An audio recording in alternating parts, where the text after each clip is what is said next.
Okay, y'all. Playtime is over, kiddies. It's time to represent. We're coming out of the book of Job. And in the book of Job, it says, all right, he mocketh at fear and is not affrighted, neither turneth his back from the sword. The quiver relent against him, the glittering spear and the shield. He swalloweth the ground with fierceness and rage. Neither believeth he that it is the sound of the trumpet. He is among the trumpets. All right. He said amongst the trumpets, ha ha. All right. And he smelleth the battle afar off, the thunder of the captains and the shouting. And see, when it comes to this, we're going to go over here into Judges. All right. In Judges, it says Zebulun and Naphtali were a people that jeoparded their lives unto death in the high places of the field. When them people heard that their country was attacked, they didn't turn their backs and ran. They ran toward it. They ran in those buildings to help get people out. They didn't say, oh Lord. They did. I ain't going in there. When they heard the trumpets of war, and they saw the spears, the shields, they saw death. That's them watching death. Man, I'ma die going up in here. But I'ma die trying to save somebody. That's my duty. That's just me being a human. Because there was civilians doing this too. We can't get them like that in office. Why we gonna only get them as civilians? We can't get it like that in office. Instead, we have these that's in high places who will shout and talk a good game about leadership and power and all this other stuff and don't have one lick of leadership or power. I mean, let's look at it, right? You have the individual American who would take all these foreigners and take their money and come and post up a business for them, and then they take all their money and take it all back to where they're from, and we get the trickle-me-downs, you know, the trickle-me's, and it's just like taxes, you know what I'm saying?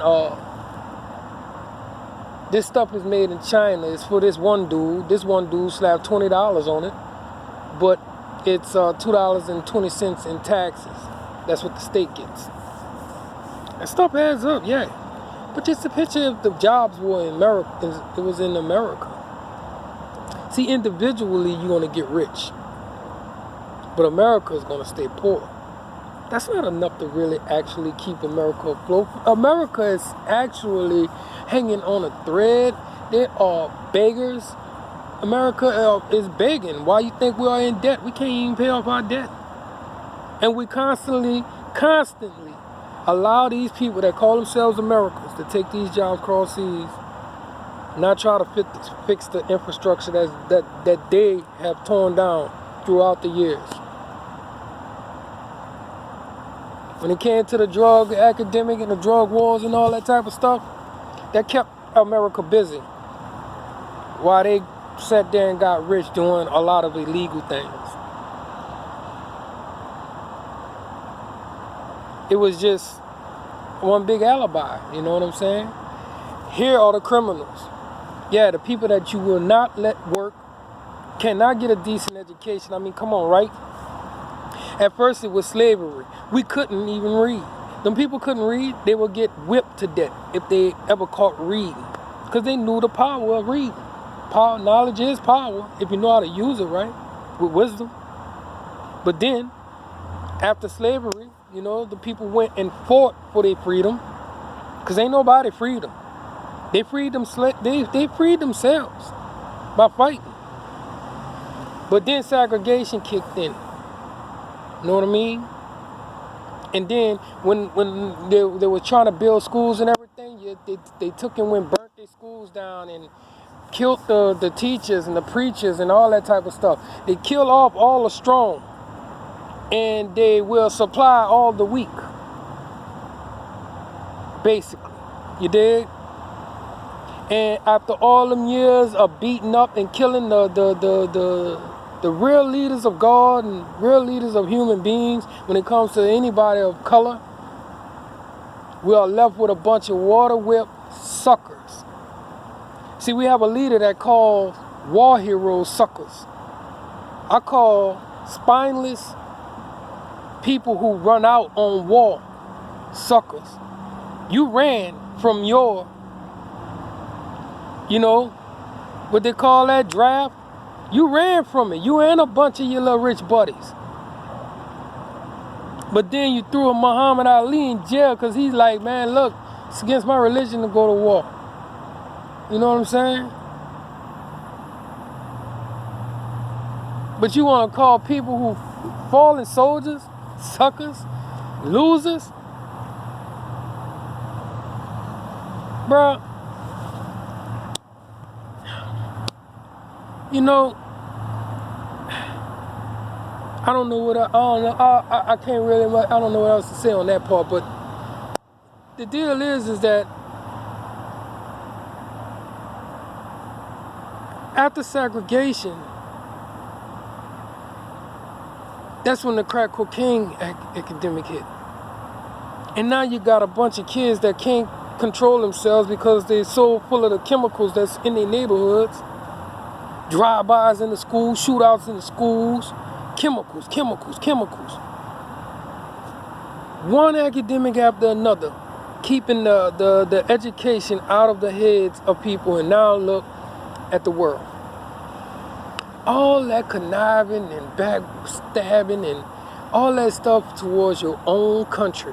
Look at it now. And you still won't do the right thing to get the right people in there based on your color or religion or gender.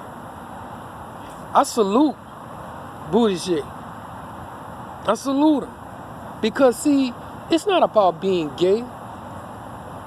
All right? It's not about that. That doesn't make you a sinner. That's not what's killing the world or anything. What has happened to him is a sin. He's caught up in it.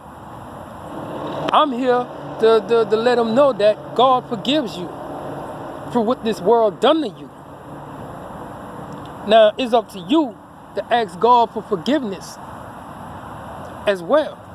Because he's already forgiven you. But it's up to you to say, Lord, forgive me. And thank you for your son. So that you can pass over. Being gay is not what's killing the world. Being a transsexual and all that type of stuff. That's not what's killing the world. That's just people caught up in their sins. Damn. What's killing the world? These so-called losers, man. These so-called leaders. All over the world. What do you call them? What do you call them? Suckers and losers.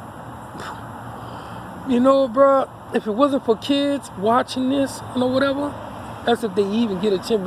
They're gonna get a chance to watch this. I will tell you what you are. Suckers and losers. Wow. This is a dude that can't bust a grip in a fruit fight. This boy ran from a draft. But he's all about America. But as soon as America get into a fruit fight, he ain't gonna bust one grape.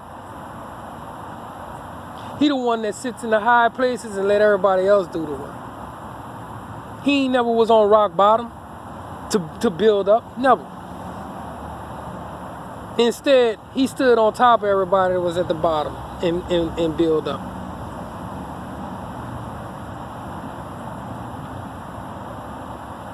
One thing I could say about this other guy that's running against this fool is that he got stronger from the mistakes he made. This fool,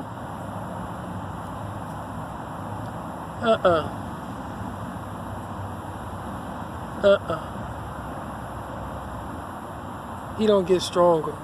He don't get wiser either. He just gets stupider and stupider and stupider.